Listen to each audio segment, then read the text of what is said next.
This. I can tell just by looking, your house has some seriously bad juju. If you don't do something about it soon, you're heading for disaster. I brought this special blessed charm for you. Just stick it up in Maya's bedroom, and I guarantee it'll ward off bad luck and change your fortune. Those familiar words echoed in my ears. I snapped back to reality, stunned to find that I wasn't dead. I'd been reborn.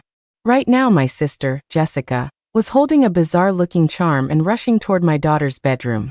Seeing her about to turn the doorknob, I was instantly wide awake. Today was less than a month before the SATs, but my daughter had been hospitalized with a sudden high fever. My sister, a self-proclaimed psychic, took one look and said it was the house's bad feng shui. She insisted on putting up a good luck charm for my daughter. A normal charm would be written on yellow paper, but that good luck charm was on black paper with red writing, giving off a sinister, creepy vibe. In my past life, my sister helped me put up 3 of these charms to ward off disaster. The result was that she stole the fates of my entire family of 3. The first time was just before my daughter's SATs. After she put up the charm, my daughter miraculously recovered and was discharged from the hospital that same day. Because of that, we believed in the charm completely and thanked my sister profusely. But disaster soon followed. My daughter, who had always been a straight A student and was a shoo-in for a top score, ended up with a combined score of only 200. Meanwhile, Jessica's slacker son, who did nothing but fool around all day, scored over 700 and became the state's top scorer that year. My daughter insisted on taking a gap year to prove herself, but she found that no matter how hard she studied, her mind was always a blank slate. The mental and physical torment drove her into a deep depression. Unable to bear it, she jumped from a high-rise building. I held my daughter's body in a daze, sobbing uncontrollably. That's when my sister came to console me, saying that a single charm wasn't enough to suppress the disaster. I believed her. So I placed the second charm in my husband's study. As a result, his company was hit by the financial crisis and declared bankruptcy overnight. He was somehow saddled with $1 billion in high-interest loans. We had no choice. My husband and I sold our mansion and ended up on the streets, where we ran into the loan sharks who had come to collect. In the end, my husband was hacked to death trying to protect me, dying with his eyes wide open. My in-laws, who had always treated me like their own daughter, couldn't handle the shock of the news and passed away. I was left alone to collect the bodies and hold a funeral for my entire family. Utterly broken, I received the final charm from my sister.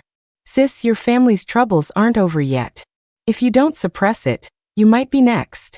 Terrified, I listened to her. I stuck the third charm inside my own closet. The moment I did, I started itching uncontrollably. A trip to the hospital revealed I had contracted a nasty STD. My own family, who had taken me in, cursed me out. You slut.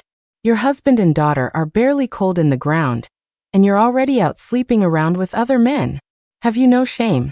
Look at your clothes, they're soaked with, God, that's disgusting. You must be the jinx who cursed your own husband and daughter to death. You're a walking disaster.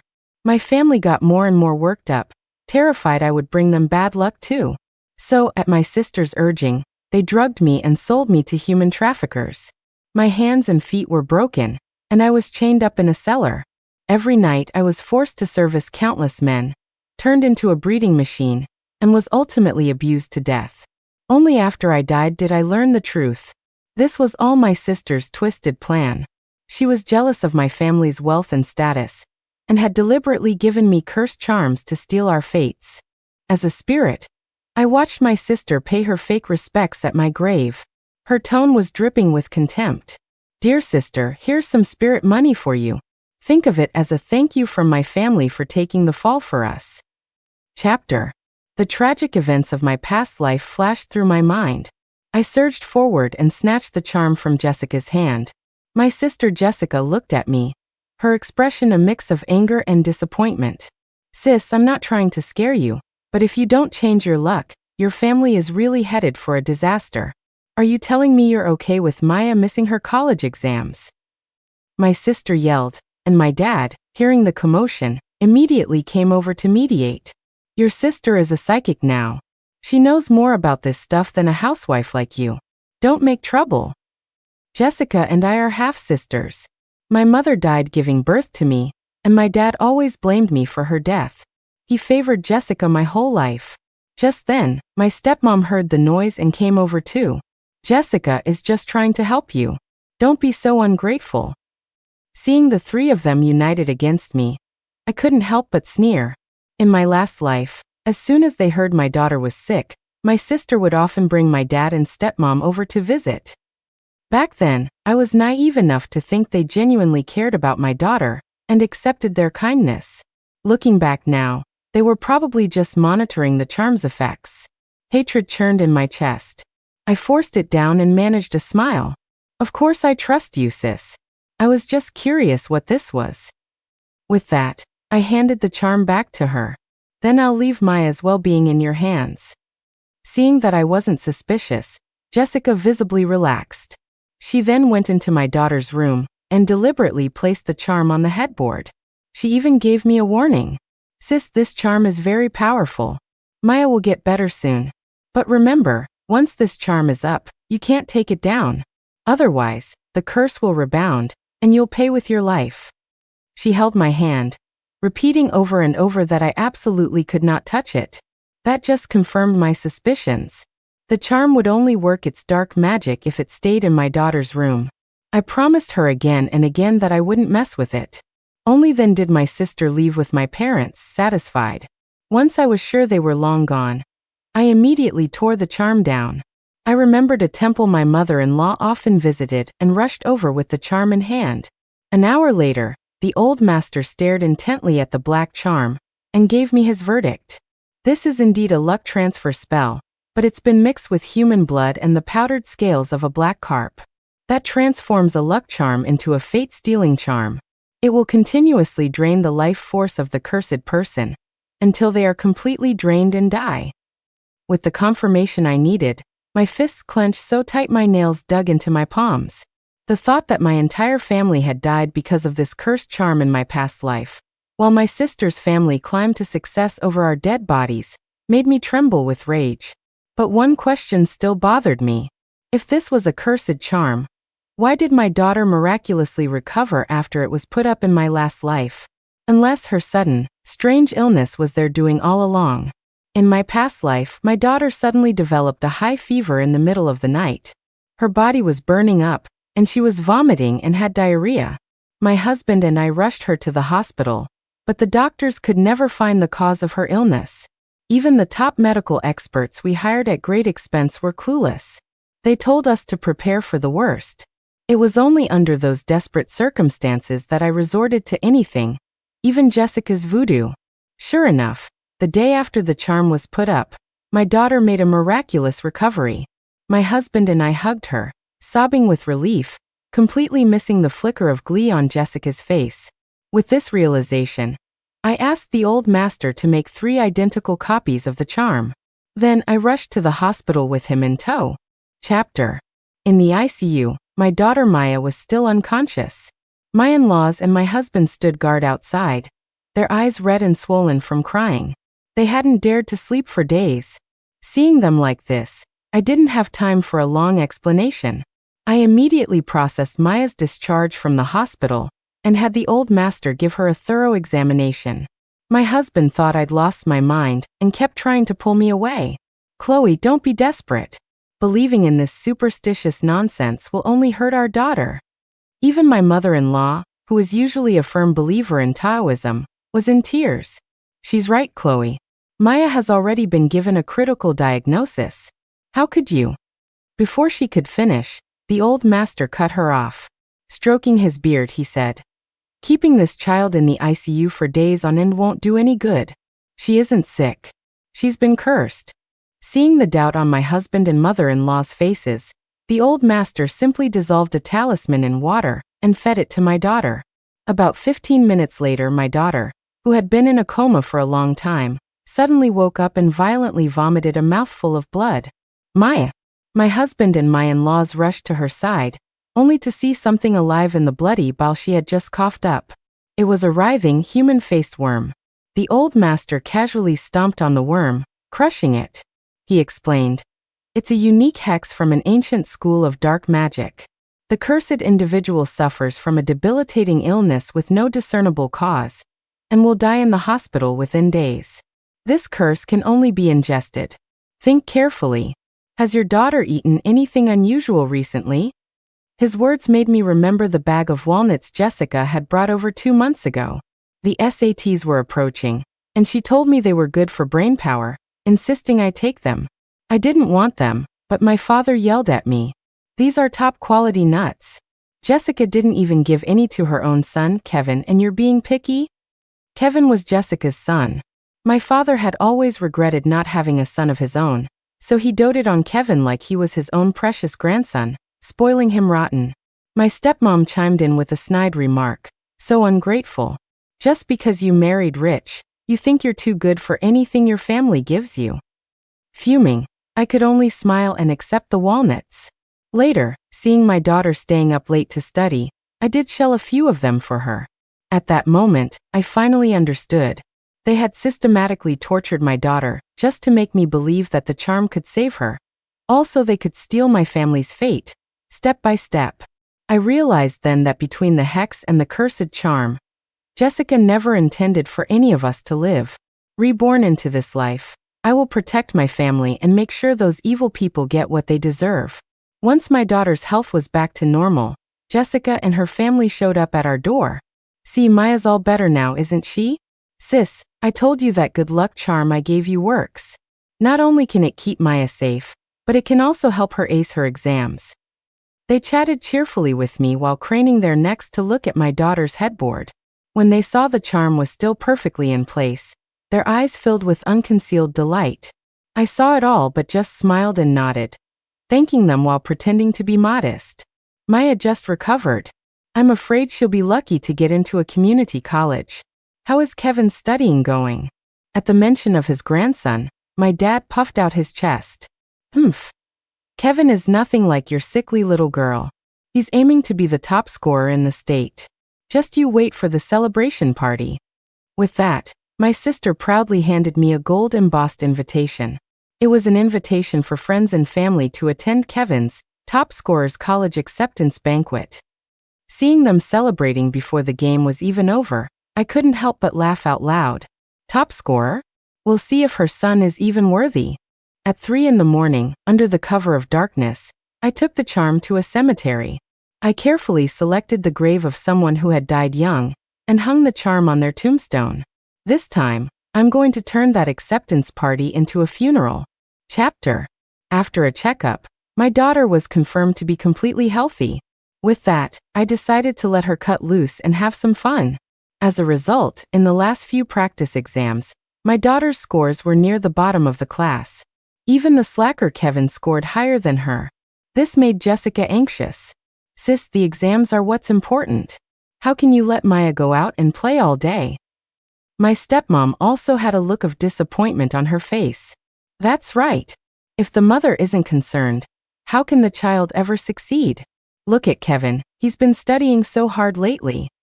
And my dad was even more direct. He physically sat my daughter down at her desk to force her to study. You little brat, I'm going to supervise you myself. If you screw up your exams, you'll bring shame on our entire family.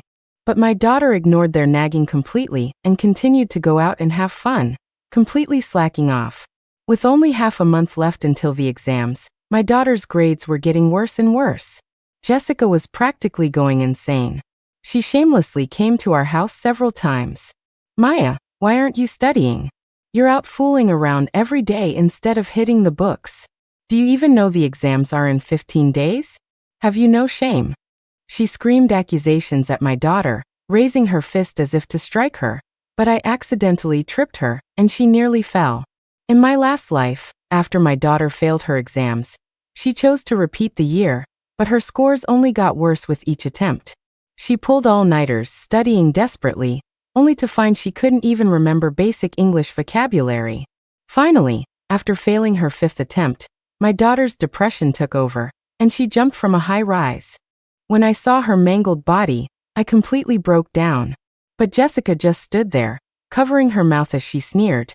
Sis, that's just fate. My Kevin can get top marks without even opening a book. I guess your daughter was just too stupid. All those years of studying and she still ends up at the bottom. She deserved to die. Remembering their cruelty toward my daughter in my past life, I clenched my fists. Jessica screamed and charged at me, spittle flying from her mouth as she cursed. Chloe, what kind of mother are you? The exams are right around the corner. She stomped her foot in frustration. I put on a troubled expression, but Maya won't listen to me at all. I glanced at Jessica and suddenly slapped my thigh. I've got it. Why don't you guys help me supervise Maya's studying? I've noticed she's much more obedient when you and Mom and Dad are around. Hearing this, her family exchanged glances and finally agreed. For the next 2 weeks, Jessica, my dad, and my stepmom came to our house every day. They did nothing but stand over my daughter's desk, forcing her to review her notes from 8 in the morning until 10 at night without a single break. And sure enough, thanks to their tireless efforts on the final practice exam, my daughter, Kevin, scored first in the entire district, even surpassing my daughter's true potential from my previous life. With that, Jessica's family could finally relax. They started handing out the top scorer invitations to everyone they met, bragging, "My son is a genius. He's guaranteed to be #1 in the state this year. The admissions officers from Harvard and MIT will be fighting over him." Seeing Jessica's family beaming with pride, my daughter and I exchanged a knowing smile. For the past 2 weeks, they had been so focused on improving my daughter's scores that they completely failed to notice Kevin's increasingly pale complexion and the lifeless look in his eyes. The day of the college entrance exams arrived. As the final test ended, Kevin suddenly stood up, and then right there in the exam hall, he drew his last breath.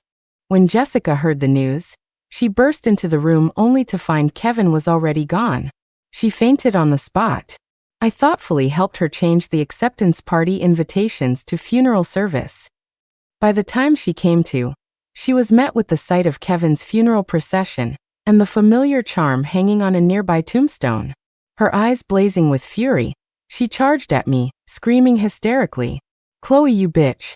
Why is the charm I gave you on someone else's grave?" Chapter. Jessica's eyes were bloodshot as she glared at me, as if she wanted to kill me and have me buried with her son. I looked at her, feigning confusion, and frowned. "Sis, didn't you say this was a charm for good luck and protection? The last time I was here visiting my mom's grave, the groundskeeper told me this person had a tragic life and died young.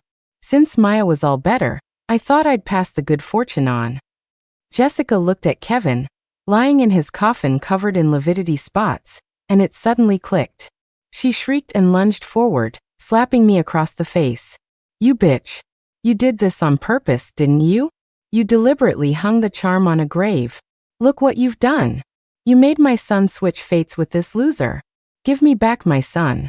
In her hysteria, Jessica let the truth slip. I pretended to be shocked and cried out, "What do you mean? Didn't you say this charm was for good luck? What does it have to do with switching fates?" Jessica realized she had said too much, her eyes darting around. "I told you 1,000 times not to take that charm down, or there would be a backlash. Now look, my son has paid the price. You murderous bitch, Chloe, give me back my son's life." Jessica screamed at the top of her lungs, then tore the charm from the tombstone and tried to slap it onto my daughter's forehead, but I pushed her away. "Jessica, calm down. You can't bring the dead back to life. Even if Kevin could be revived, he's already decomposing." "Bullshit. My son isn't dead." Thinking I was crazy, Jessica kicked me aside and tried to shove the black charm onto my daughter. Whether it was the charm's power or not, the corpse of Kevin in the coffin suddenly sat bolt upright. As it did, its eyeballs popped out and fell to the ground, and the rotting flesh on its arms sloughed off, revealing the bone underneath. Jessica shrieked in terror. The scene descended into chaos. The decaying corpse of Kevin stood up and lurched toward Jessica. With every step, a piece of flesh fell from its body, filling the air with a nauseating stench. A trail of fluid leaked from its feet. The sight terrified Jessica so much she lost control of her bladder. I quickly snatched the charm off my daughter and set it on fire. Finally, the reanimated corpse of Kevin went still again. Jessica, a sobbing, urine-soaked mess, collapsed in a heap. My dad and stepmom, who had just arrived, rushed over, yelling, I'd like to see anyone lay a hand on my daughter and grandson." They covered their noses, glanced at the scattered remains of Kevin, then looked at me and grabbed my collar. "You bitch. What are you just standing there for? Get over here and help clean up this mess." I held my pale-faced daughter and broke free from their grasp. "You can do it yourselves. Something's wrong with Maya. I have to get her to a hospital. Don't try to stop me." A mother's first instinct is to protect her child. Thinking about how Jessica had just stuck that charm on my daughter, I was terrified Maya's health would decline again, so I shoved their hands away. As for the chaos here, I had already asked the old master about it. He told me that a dead person's luck and fate could be transferred to a living person, but the process was irreversible. So no matter what they tried, Kevin was never coming back. Seeing me about to leave, Jessica grabbed onto my leg, pleading desperately. "No, you can't go. You have to stay and pay for my son's life. Are you sure your son can be saved when he's rotted to pieces like that?" My words stopped her cold. She remembered the horrifying image of Kevin's reanimated corpse and fell silent. As I drove away with my daughter, my dad and stepmom looked at the mess on the ground and reluctantly started to clean it up themselves. As for Jessica, she was scared out of her wits. Even though it was her beloved son, she couldn't help but be repulsed. Later, after mulling it over, they realized they'd made a bad deal and called me, full of resentment. "This is all your fault. You just had to stick that good luck charm on someone else's grave. And now Kevin is dead because of the backlash. You owe your sister for the rest of your life. You're going to take Jessica into your mansion and wait on her hand and foot for the rest of her days." In my past life, Jessica wouldn't listen to reason and insisted on being with some punk. After they got married, they were dirt poor and miserable. Meanwhile, my husband and I went from college sweethearts to business partners, founding a successful internet company, and moving into a mansion. So my biased father set his sights on me, not just guilt-tripping me into buying Jessica a house, but shamelessly begging me to look after her. I just never imagined they would be so greedy as to resort to something like a fate-swapping ritual. Fine. If that's how they want to play it, they shouldn't blame me for being ruthless. Listening to their shameless demands, I sneered inwardly but agreed readily. "Dad, don't worry. I'll be sure to make it up to Jessica." Chapter. Of course, I wasn't stupid enough to let a wolf into my house. After making sure my daughter was okay, I went to my husband and told him everything that had happened in my past life, though I left out the part about being reborn. Fortunately, after witnessing the old master expel the curse, my husband didn't doubt the truth of my words. Instead, he helped me plan our next move. I thought for a moment and decided to set a trap they couldn't resist. When I returned to the villa, Jessica and her family were sitting impatiently by the door. Seeing me, she shot me a sarcastic look. "I thought you were going to compensate me. Hurry up and open the door and let us in." I smiled and nodded. "Don't worry. You guys came so suddenly, the rooms in the villa aren't ready yet. As soon as the maids are done cleaning, you can move in." Hearing the sounds of cleaning coming from inside, Jessica didn't seem to suspect anything. An hour later, once the villa was spotless, Jessica and her parents rushed in with all their bags. Her punk husband, a cigarette dangling from his lips, sprawled out on the sofa and arrogantly barked at a maid. "We've been waiting all afternoon. I'm starving. Get in there and whip up some gourmet food, and be quick about it." My husband couldn't stand it and was about to argue, but I caught his eye and stopped him. To bring about someone's downfall, you must first let them go mad with power. Our tolerance now was just paving the way for a more devastating counterattack later. Once Jessica's family was settled in the villa, my stepmom started laying down the law for the household staff. She yelled at them imperiously. "Listen up. From now on, my daughter is the mistress of this house. You will do everything she says.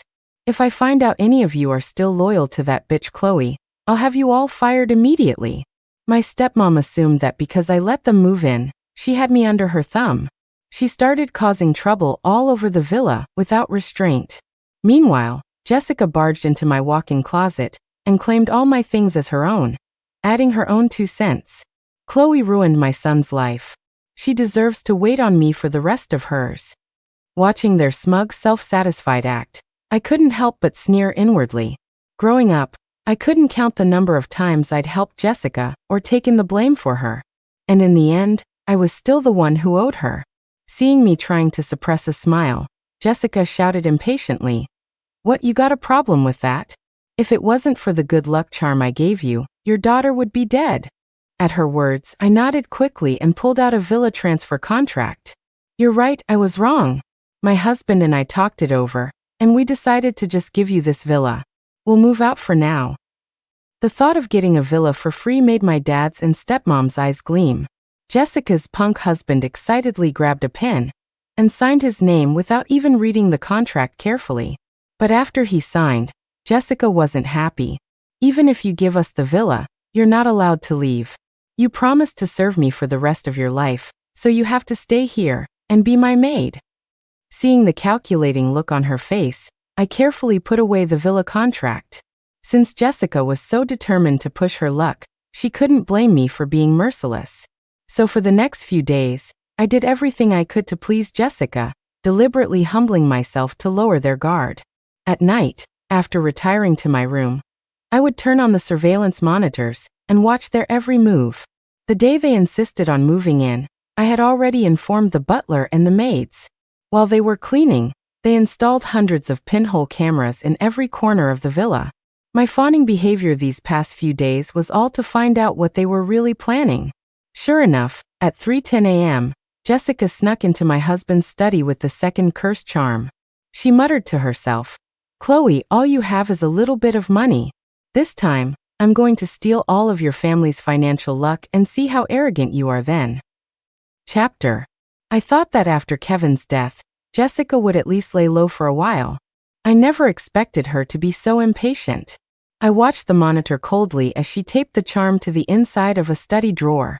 It was a spot so well hidden that even the most meticulous maid would have trouble finding it.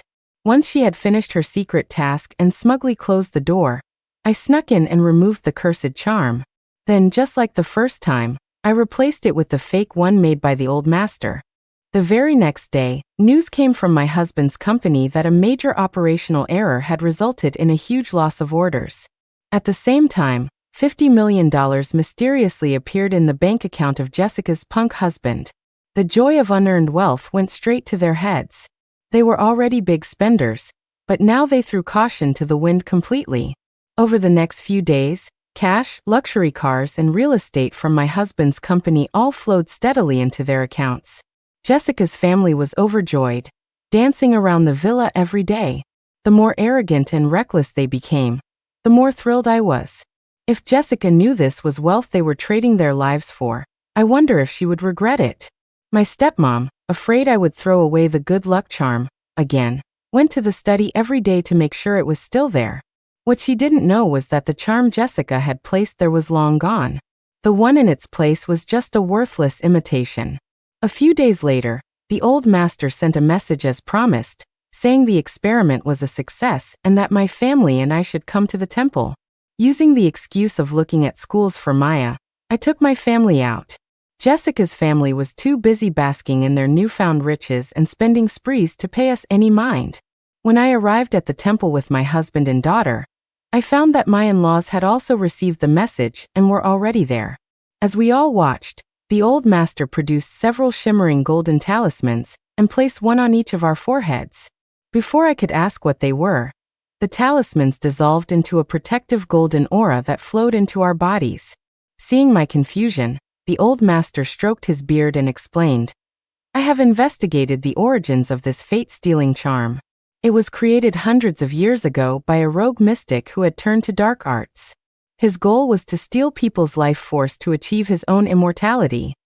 This method, however, is a perversion of the natural order, and was eventually condemned by the true practitioners of our art.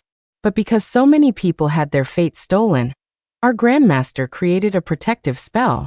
It provides lifelong resistance to the fate-stealing charm, and can even reflect the curse back onto the caster." The old master's gaze darkened as he continued, "Evil deeds will always bring their own destruction. Today, I have placed this protective spell upon all of you.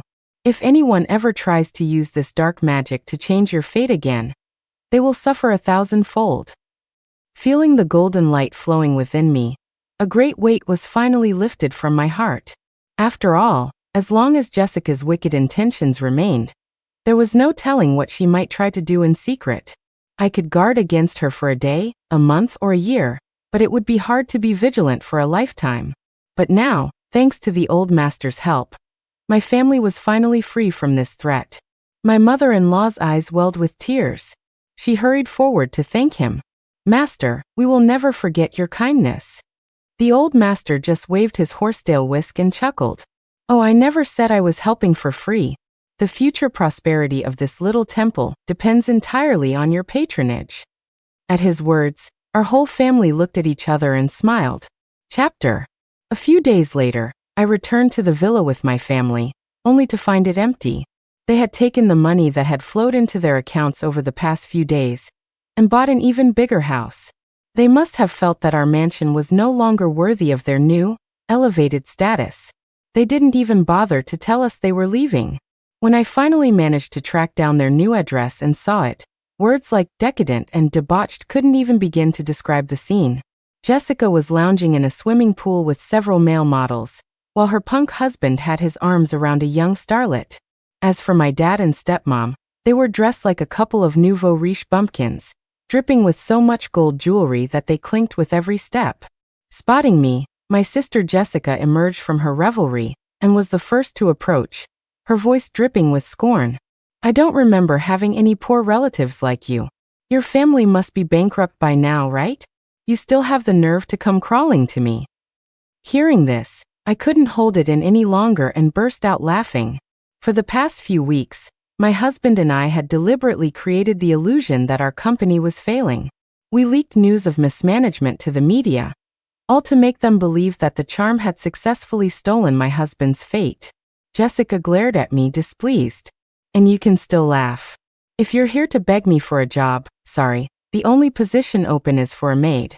If you're willing to be my servant, maybe I'll spare you and your family a scrap of food to eat." My stepmom then stuck her smelly foot in my face and sneered. "If you want to be a maid, start by cleaning my toenails.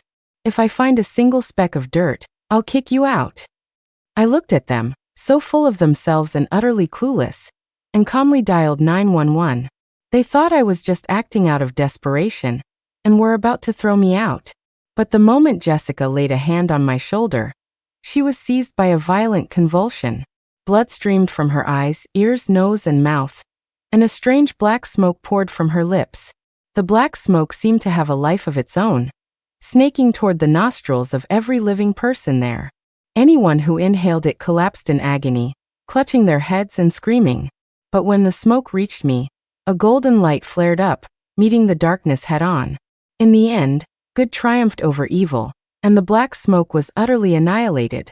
I watched the scene unfold with cold detachment, calmly taking a seat by the pool. Jessica, however, scrambled and crawled over to me, grabbing my leg and screaming with what little strength she had left. "You bitch! What new trick is this?" Hearing the pot call the kettle black, I reached into my pocket and pulled out the cursed charm. "Me? A trick? Jessica, isn't this the karma you deserve?" Chapter.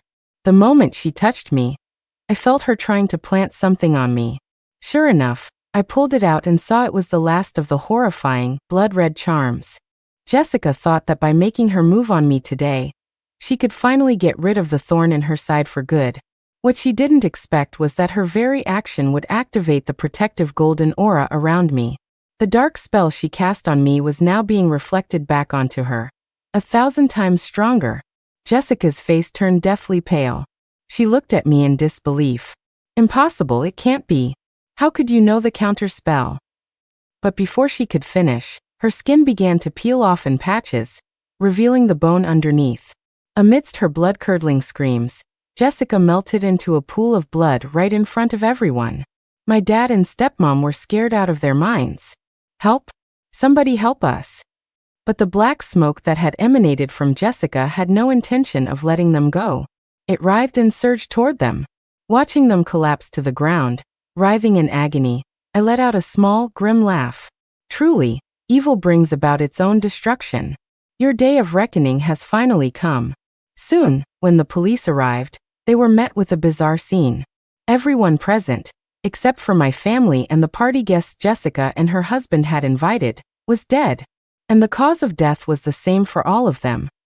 Their flesh had been corroded, and they had dissolved into puddles of blood. They hadn't even had a chance to question me before my family members started shouting accusations of me being a slut and selling me to human traffickers. However, when they saw the loan agreement in my hand, their suspicions vanished. That's right. Back then, Jessica and her family were so caught up in the euphoria of their sudden wealth that they never noticed the so-called villa transfer agreement was actually a loan contract in my husband's name. Every penny they spent, every item they bought, legally belonged to my husband. And my husband's company never went bankrupt. It was all an act. Later, the police found the surveillance footage from the scene, which proved I had never laid a hand on them. Soon after, I was released without charges. My husband and daughter were waiting for me outside the police station. In this life, my family and I were finally greeting a new happy dawn. Let's clear our minds and listen to the next story. I bought a protective charm online. At 2 in the morning, the seller suddenly issued a refund. I'm sorry, we can't protect your fate. An hour ago, 2 murderers entered your home. I froze. Because at that exact moment, I heard 2 ragged breaths right behind me. My brain short-circuited for 2 seconds, and I almost screamed. The sound of 2 people breathing heavily right behind me kept me from making a single move. The seller, as if to rub it in, tried to comfort me on the other end. It's okay, miss. Everyone has to face a little misfortune now and then. I wanted to curse him out. But I had to admit, this online mystic shop had some real skills. They knew somehow that murderers had broken into my house. I dimmed my screen, trying my best not to show the terror on my face. Is there any way to make them disappear? I asked like an idiot. Miss, we would advise you to call the police. Also, according to our information, the 2 murderers in your home are psychopaths. They enjoy torturing women before killing them brutally. Oh my God, I'm terrified of pain. Tears welled up in my eyes instantly, and a sob caught in my throat, making it hard to breathe. Pulling myself together, I quickly exited the chat and sent a text to the police. 2 murderers are in my house. I live alone. Please send help as soon as possible. Thank you. They replied almost immediately. Okay, please remain calm until we arrive. How am I supposed to stay calm at a time like this? I huddled under my covers, sweating and tossing and turning. Then my phone screen went dark. The 2 murderers must have thought I was asleep because their conversation grew louder and bolder. Hey man, we hit the jackpot tonight. This one's got really pale legs. Haha, prettier than the last one we killed. Same as always. Play with her first, then kill her.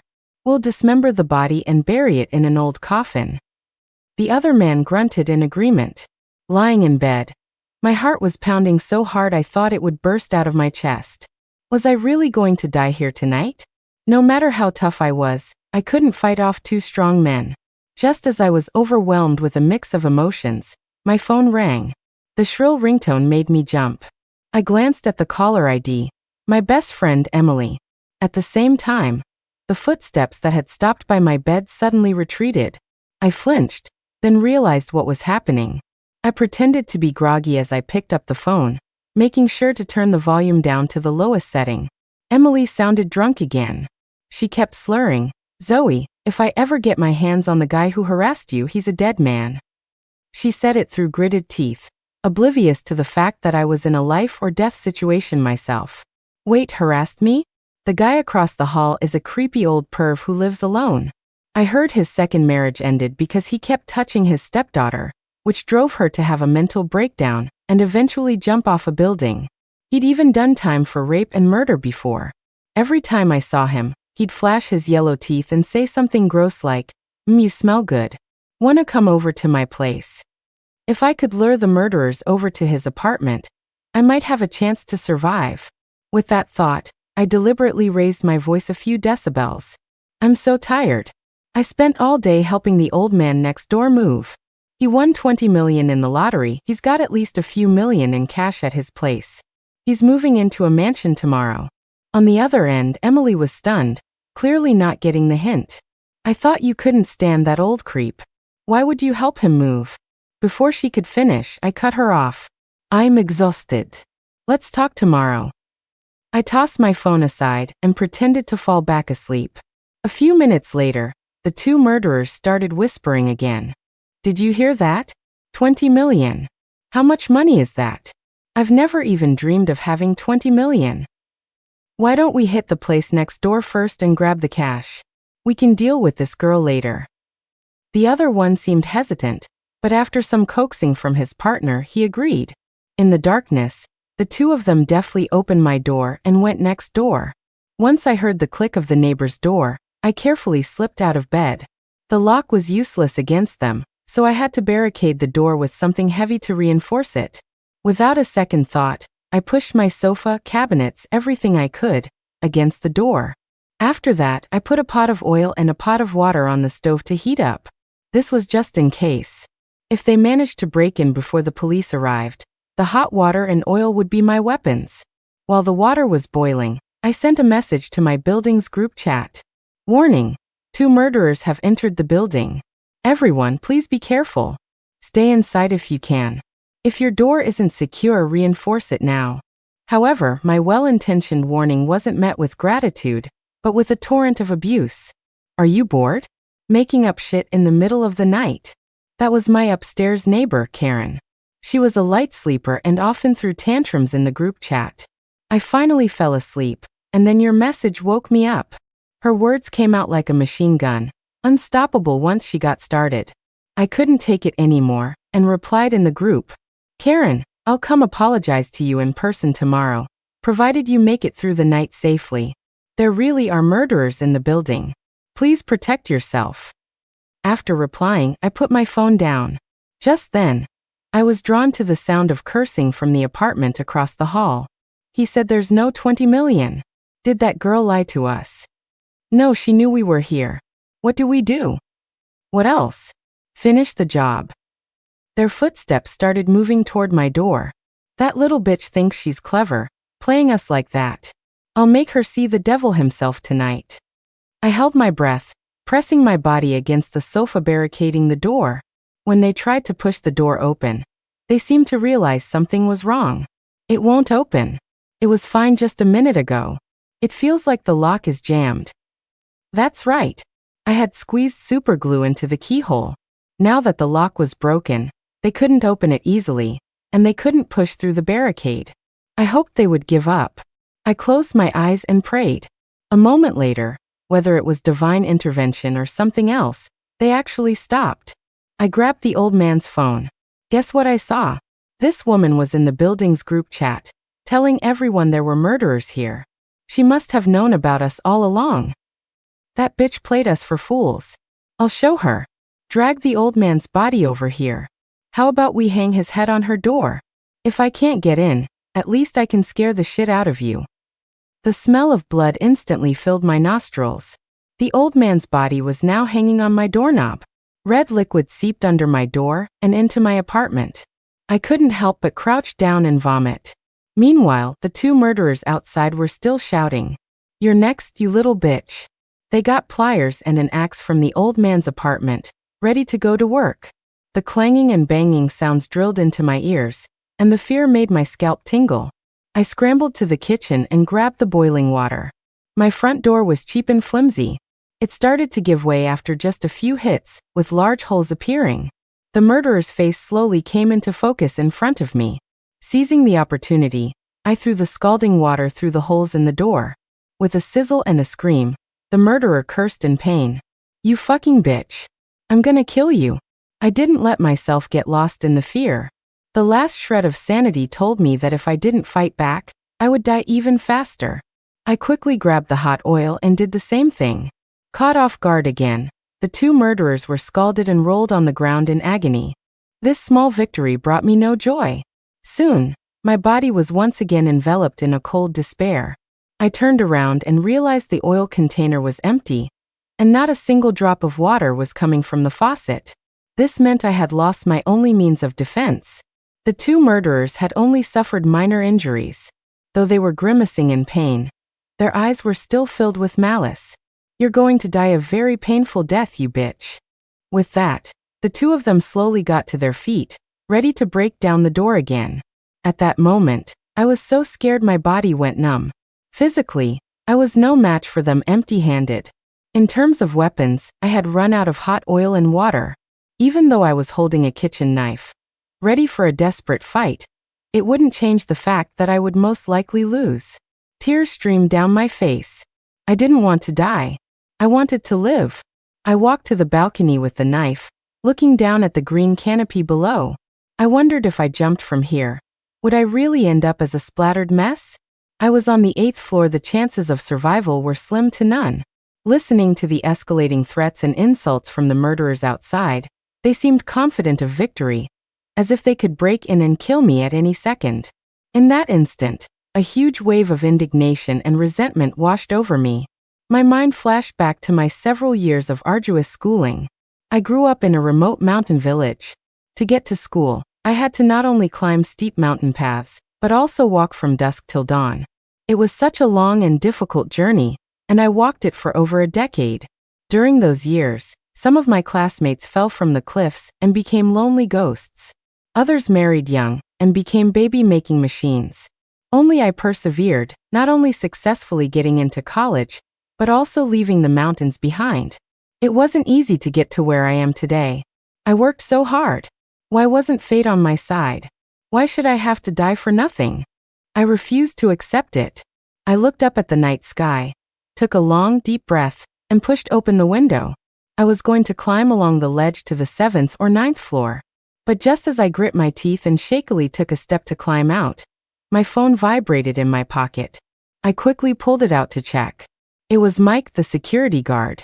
He had seen my message in the group chat and was already on his way with a stun baton. He was at my door now. Mike was apologizing in the group chat for his negligence in letting the murderers in, while also reassuring the other residents. Don't worry, everyone. I used to train at a martial arts school. I can handle these two lowlifes. As soon as he sent the message, there was a commotion outside my door. The two murderers stopped trying to break down my door. It sounded like they were in a fierce fight with Mike. Another one looking to die. One of the murderers cursed, his tone dismissive. But Mike had some real skills. A few days ago, he had helped the police catch a few thieves in the complex. To show their gratitude, the residents had pooled together $5,000 to reward him. I tiptoed to the hole in my door and peeked outside. Mike was leading the two murderers downstairs. All three of them were covered in blood, and the stairwell reeked of it. The two murderers seemed to be seriously injured. They were stumbling as they ran. My tense heart relaxed a little.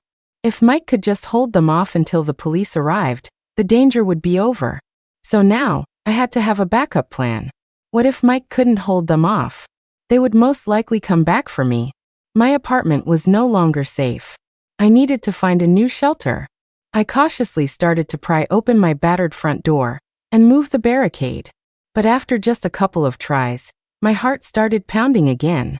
The creepy old man's body was still hanging on the door. His empty eyes were staring right at me. In that instant, the air felt like it had turned ice cold. I quickly tore off a piece of cloth and covered the old man's eyes. Then, holding my breath, I slipped out. But just as I reached the stairwell, before I could even catch my breath, an invisible pair of hands grabbed my collar from behind. In just a few seconds, my legs turned to jelly. I thought the murderers had come back for me. I was about to fight back when a voice came from behind me. "Shoo, don't make a sound." I turned around and saw it was my upstairs neighbor, Karen. She was still in her pajamas, her lips pale. She had clearly been terrified. It turned out that after our argument in the group chat, Karen couldn't sleep. Furious, she had come downstairs to confront me, the source of her sleepless night. She ended up witnessing the murderers hanging the old man's body on my door. Panicked, she hid in a corner of the stairwell, trembling and covering her mouth to keep from making a sound. Only when Mike showed up and lured the murderers away did Karen dare to head back to her apartment. That's when she ran into me. Seeing I had nowhere to go, Karen took me to her place. She had a new front door, supposedly fireproof, waterproof, and incredibly sturdy. Hiding in her apartment seemed like the safest bet. But just as I sat down in Karen's apartment, a new message arrived that sent me into a panic again. The son of my downstairs neighbor, Mrs. Davis, sent me a message. His name was Leo. He said the murderers had been subdued by Mike, the security guard, and he wanted me to check on his mom. Mrs. Davis used a simple phone for seniors and wasn't in the group chat, so she had no idea there were 2 murderers on the loose. Leo was out of town and couldn't get back in time. He was worried about his mother's safety but couldn't reach her. He was frantic.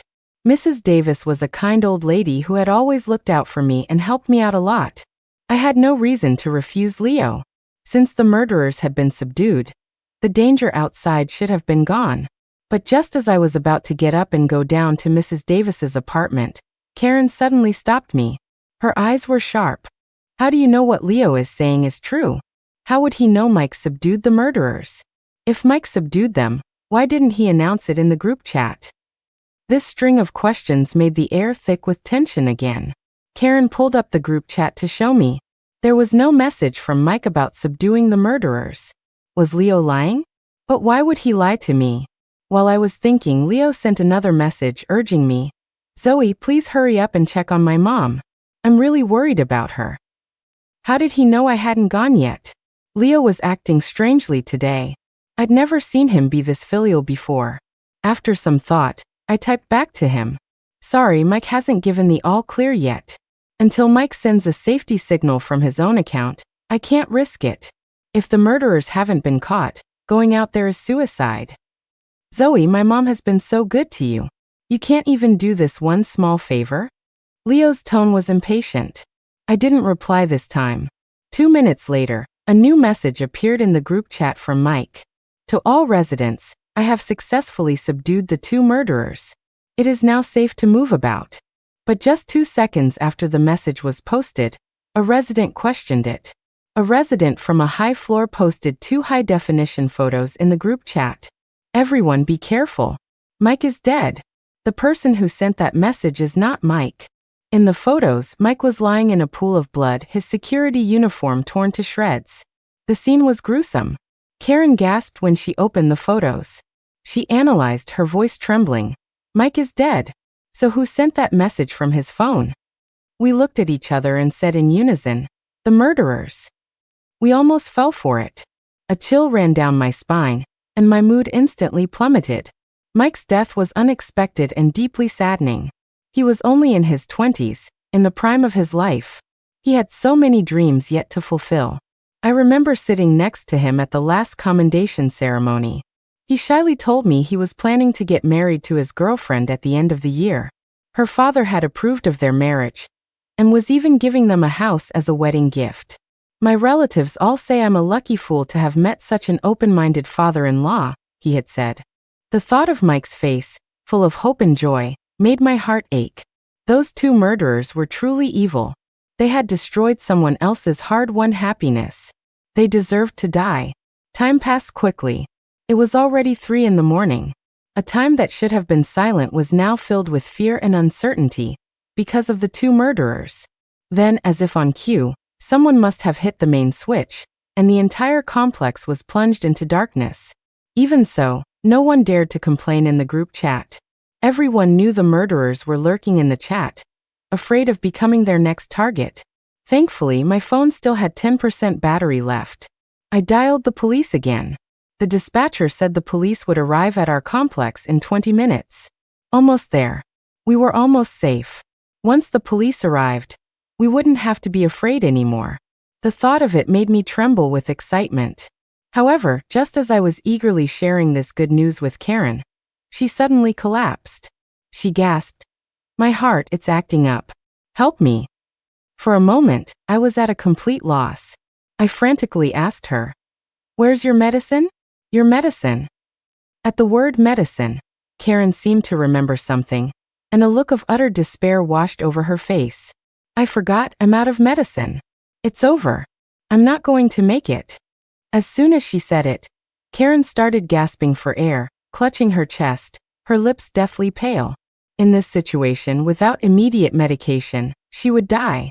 I couldn't just stand by and watch another life slip away in front of me. My hand, gripping my phone, was clammy with sweat for the first time. What should I do? What should I do? I didn't know whether to call for an ambulance. If the paramedics arrived before the police subdued the murderers, they could also be in danger. Every life was precious. I couldn't act rashly. As I was struggling with what to do, my phone vibrated again. It was Leo. Zoe. I'm sorry. I didn't mean to lie to you. I thought Mike could handle the murderers. I was just so worried about my mom, afraid something would happen to her at home.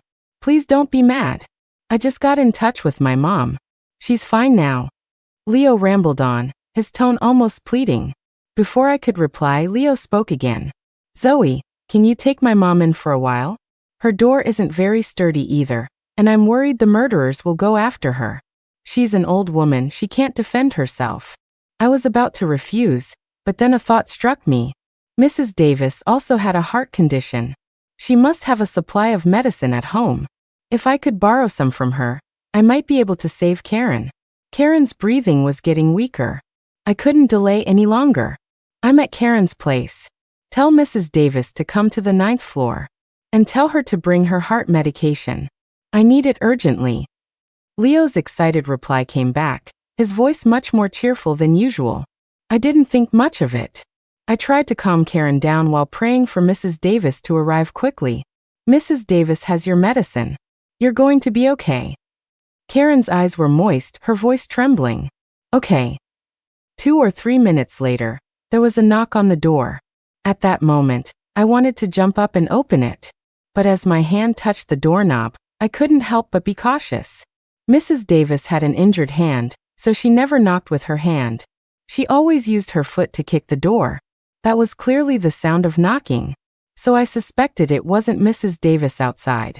Seeing that I didn't open the door, the person outside knocked again, more insistently. Zoe, open up. It's me, your Grandma Davis. The voice was familiar and warm, and for a moment, it made me let my guard down. Yes, that was Mrs. Davis's voice. But why was she knocking today? She never knocked. This was strange. Zoe, didn't you say you needed heart medication urgently? I brought it for you. A heart condition can't wait. You need to take the medicine quickly. Open the door. Mrs. Davis's voice from outside was urgent, every word heightening the tension. But I couldn't afford to be careless. I wanted to be absolutely sure. So I tiptoed and looked through the peephole. To avoid alerting them, I didn't turn on my flashlight. The hallway was pitch black, with only the faint green glow of the emergency exit signs. I squinted, focusing on the person outside. The person at the door seemed to be wearing a hat, so I couldn't see their face. I remembered that Mrs. Davis did like to wear hats. She said she couldn't stand the wind, it gave her splitting headaches. So from early autumn, she wore a thick hat every day. Maybe I was just being paranoid. I reached for the doorknob again. But in that instant, a new question popped into my head. Mrs. Davis was about 5 feet tall. The peephole was at 5 feet 3 inches. That meant Mrs. Davis's head should be about 4 inches below the peephole. But the person outside was clearly taller than the peephole. Mrs. Davis wouldn't be wearing high heels or anything to make her taller at her age. The only explanation was that the person outside was not Mrs. Davis. It was most likely one of the murderers. As for Mrs. Davis's voice, it was probably AI generated. The murderer outside was pretending to be Mrs. Davis to trick me into opening the door. Their ultimate target was still me. Why were they so intent on killing me? I couldn't understand. Seeing that I wasn't making a move, the murderer outside grew more and more agitated. The sound of them banging on the door was filled with impatience. Open the door, Zoe. There were still 10 minutes until the police arrived. Every second until then was agony. Thankfully, Karen's door was sturdy enough to withstand about 10 minutes of assault. Otherwise, the consequences would be dire.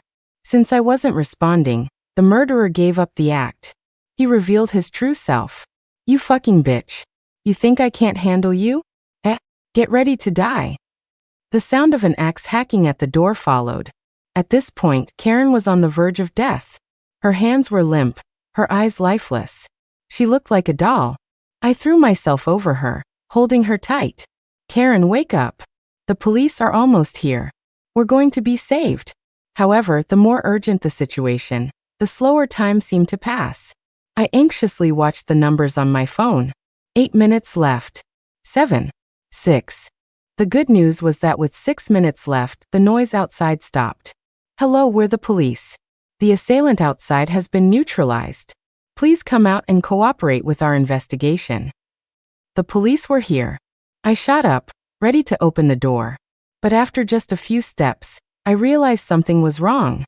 Why did the police arrive so quietly today? Usually you could hear the sirens. Why not today? And in the dark, how did they find my location so quickly? After the murderer had impersonated Mrs. Davis, I couldn't trust anyone so easily. Fortunately, after a 2-minute standoff, the sound of sirens filled the air, followed by the sound of chaotic footsteps in the hallway. The real police were here. We were saved. After a night of terror, we were finally going to be saved. At that moment, I was ecstatic.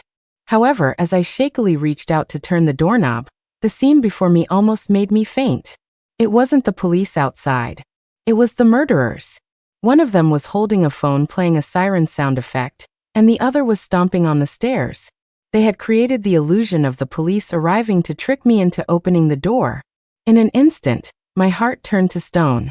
The man in front of me grinned menacingly and lunged at me. Nowhere to run now, you little bitch. It was as if I was just a helpless fish on their chopping block. I snorted coldly. With lightning speed, I threw the hot oil I had prepared in my left hand. Another sizzle. A direct hit. The new burns on top of their old ones made them bleed profusely, and they howled in pain. And at that exact moment, the sirens from downstairs grew louder, and police officers swarmed up the stairs. This bloody farce was finally over. Karen was rushed to the hospital and received treatment just in time. But sadly, Mrs. Davis and Mike's lives could not be saved. I thought the murder spree was over. But the next night, as I was drifting off to sleep, I received another notification from the Mystic shop. Miss, please be advised. Another murderer has entered your room. The nightmare was back. I couldn't help but shiver. Please call the police immediately. The warmth of my blankets suddenly turned cold. I tried to calm myself down and sent a text to the police. But this time, it was even more terrifying. Before I could even type out my address, the sharp edge of a knife was pressed against my throat. My teeth chattered with fear. Who are you? What do you want? The man in the dark laughed. You little coward. Your time is up. His voice was like something out of a nightmare, chilling me to the bone. I couldn't help but cry, even though I had already escaped death once. This sudden new threat was still too much to bear. The man laughed again, then slowly loosened his grip on the knife, and began to measure my neck with his hand. Such a perfect neck. What a pity. In the darkness, I tried to place his voice. It sounded familiar, a lot like Mrs. Davis's son Leo. Leo, what are you doing? I gasped. Seeing that I had recognized him, Leo didn't seem flustered at all. You're a clever one, little girl. Too bad your life is so short. Time to die. With that, he tightened his grip on my neck. However, just as I thought I was really going to meet my maker this time, fate intervened once again. A few seconds later, several police officers burst through the door and quickly subdued Leo. I was safe. After the first murder attempt, I had developed severe psychological trauma. I was always worried that a murderer was lurking in the dark, waiting to kill me. Meanwhile, the police investigation revealed that the two murderers who had tried to kill me were both terminally ill. They wouldn't say why they had broken into my apartment to kill me. The more they refused to talk, the bigger the secret. The lead detective on the case analyzed. Zoe, we believe they have an accomplice who may try again. And their target is still you. His words terrified me. I didn't know who I had offended to make them want me dead. Zoe, don't worry. We will have people protecting you. The moment someone tries to harm you, we will intervene. But we need your cooperation. So we set a trap and successfully caught Leo. A week later, I received a will. The will stated that the testator wished to leave all of her assets to me. The testator was Leo's mother, Mrs. Davis. Surprised, I went to see Leo one last time. I heard he would be spending the rest of his life in prison. Leo hated me with a passion. He roared, Zoe, you tricked that old hag into giving you everything. Why? You're just an outsider. I was her son for decades and I got nothing. You're a liar. I should have killed you sooner. You should have died with that old hag. I walked out of the visitation room with a light heart. The more Leo suffered, the more thrilled I was. Mrs. Davis's full name was Lillian. She had another identity. She was my maternal grandmother. My mother was exceptionally intelligent from a young age and got into college early. But fate was cruel. This brilliant woman developed a mental illness. When she had an episode, she would lose control of her bowels, scream, and lose all sense of dignity. She went from being a prodigy to being a mess in just a short year. Lillian went from actively seeking treatment for her to eventually beating her. At some point, she began to resent my mother for making her a laughingstock. She didn't want anyone to tarnish the respectable image she had maintained for years because of my mother's illness. She could be a glamorous woman, the mother of a brilliant child, but she could not be the mother of a madwoman. She was ruthless. When my mother was 20, Lillian sold her to a remote mountain village. It was an extremely isolated place. To escape, you had to cross 5 large mountains. Before my mother was sent away, Lillian gouged out her eyes. She was afraid my mother would find her way back. She wanted my mother to be trapped in that hell on earth forever, so she could live her own happy life with a clear conscience. Soon after my mother was sold, Lillian used the money to buy a month-old baby boy Leo. She was, at her core, a traditionalist who valued sons over daughters. For so many years, she had basked in the glory of my mother's achievements. When my mother got sick, her glory faded. Her materialistic heart could no longer be hidden. She thought adopting Leo was a cause for celebration, and even threw a 3-day banquet. Little did she know, while she was toasting her good fortune, my mother was enduring unspeakable suffering. She was raped by a man 30 years her senior, and forced to bear his child. She endured all kinds of abuse during her pregnancy. In my memories, my mother was always in rags. Because she was disobedient and always trying to escape, she was often beaten. The women in the village would laugh at her, saying she was overestimating herself. A blind woman no better than a dog, trying to run away? It was a pipe dream. Whenever my mother heard this, her face would take on a look of calm resignation. Later, my mother stopped trying to escape. She knew she couldn't get out. She started to push me to study hard. She taught me to read and write, tracing her name, Lillian, and her address from decades ago into the palm of my hand. She told me, "You have to get out. You have to get justice for me." As she said this, her vacant eyes seemed to flash with light, with a simmering hatred. My mother was unlucky. Her life withered away when I was 10. She died of a severe gynecological infection. Yes, she had been sick for years. Because she couldn't produce a son, she was forced to get pregnant several times a year, but each time, the baby was stillborn. She didn't want to give birth. She didn't want to bring another mark of her shame into the world. After all, one seed of revenge was enough. After my mother died, I never forgot her words. I studied like my life depended on it, trying my best to please everyone around me to get a scholarship. I endured being molested by old men. The process of growing up was a trial by fire, one that is forever etched in my memory. The year I graduated from college, I found Lillian's new address. I deliberately rented an apartment upstairs from her. Lillian was old now. The first time she saw me, she froze, her cloudy eyes filled with shock and confusion, but not a hint of remorse. I looked so much like my mother it was impossible for her not to recognize me. She cautiously tried to find out where I came from. I pretended to be clueless and answered all her questions innocently. At the end of our conversation, she asked, "Is your mother well?" Her tone was flat, detached, devoid of any emotion. For a moment, I had to suppress the sob rising in my throat and the tears welling in my eyes. I said unnaturally, "My mother died right after I was born. We were poor, and she got sick and couldn't afford a doctor. It was too late." Lillian just said, "Oh." In that moment, I didn't feel a shred of guilt. Later, under the guise of being a good neighbor, I got close to Lillian. I learned that she had had a rough few years. Leo was a good-for-nothing. He had dropped out of school early and fallen in with a bad crowd, learning to gamble. Every few days he would come to Lillian for money. If she didn't give it to him, he would beat her. Lillian was often covered in black and blue bruises. Whenever this happened, I would gently apply medicine to her bruises and comfort her with the warmest words. "Grandma, don't be afraid. I'll protect you. When I make enough money, I'll buy a house and have you come live with me. I'll treat you like my own grandmother." Under my constant barrage of kindness, Lillian's defenses began to crumble. One night, a loud clap of thunder woke her up, and she came knocking on my door, her face pale. She told me, trembling, my true identity, leaving out the part about selling my mother. In her version of the story, my mother was an ungrateful and rebellious teenager, and she was the loving but strict mother who had been pushed to her limit. It was clear the old woman had no remorse. She said I was her real family, that Leo was just an outsider who could never be tamed. She said she had changed her will to leave everything to me. My expression faltered for a second, my response not quite as heartfelt as it should have been. Because I was thinking, the plan is finally about to succeed. Leo soon discovered that Lillian had changed the will. He couldn't contain his rage. He wanted to kill both me and Lillian to get the inheritance.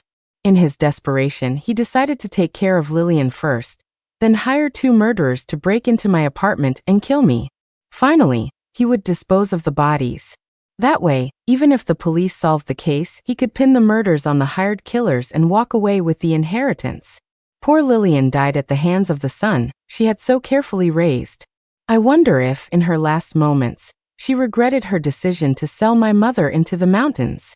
But it doesn't matter now. Even if Lillian did regret it, it wouldn't change anything. Leo was truly an idiot. He never expected me to survive the first murder attempt. In his desperation to inherit the money, he stupidly tried a second time, only to come up empty-handed. But I should thank Leo. I used his murder plot to successfully get rid of Mike and the creepy old man. God knows those 2 deserved it. Mike was not as honest and simple as he appeared. I had once overheard a conversation between him and a friend. "Mike, you're a genius. That was a brilliant move. You got several guys to rape your girlfriend, and you still got a free house out of it." Mike's reply was full of pride. She was so high and mighty. She refused to marry me back then. Now that she's damaged goods and no one wants her, she has to come crawling back to me. At that moment, I silently marked Mike for death. Later, after Mike caught the thieves for the residence, I was the one who suggested the $5,000 reward. I know how people are. Once they get a taste of something sweet, they'll want more. So when I announced in the group chat that there were murderers in the building, Mike was the first to respond. He just didn't expect that this time, there would be no reward, only a bitter end.